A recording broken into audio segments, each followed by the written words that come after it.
Well, the father of the Boston bombing suspects denies his son's involvement in the marathon blast, saying they were set up. Somebody clearly framed them. I don't know who exactly framed them, but they did. They framed them, and they were so cowardly that they shot the boy dead. There are policemen like that. Enzo Saranev was speaking to media from his to do with, quote, radical.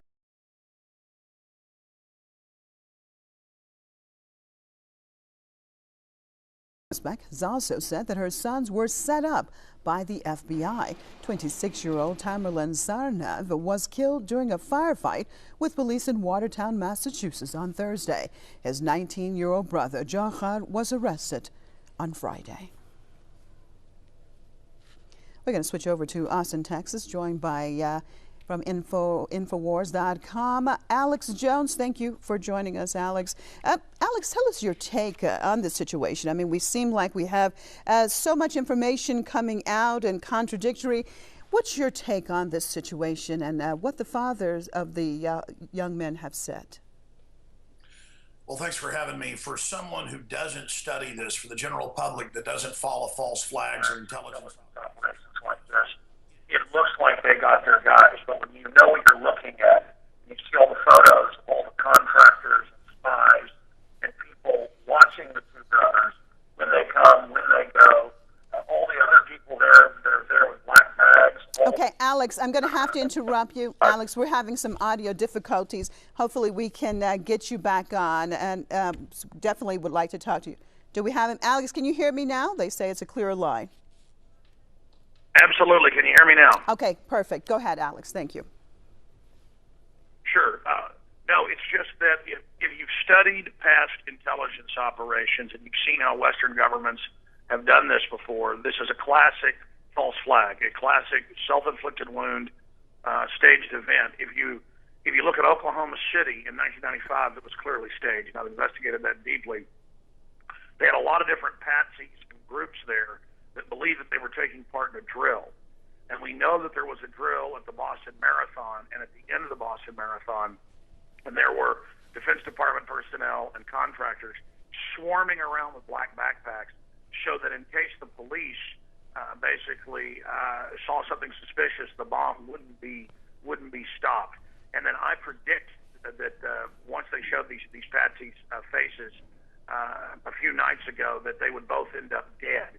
And right now, the other patsy, they say, is in critical condition. So when someone's not trained in this, it's hard to know what really happened. But when well, Alex, let me just jump in here, because we are in the middle of the news bulletin. But what could be possible reasons that the U.S. government would want to do a false flag operation like this with this situation?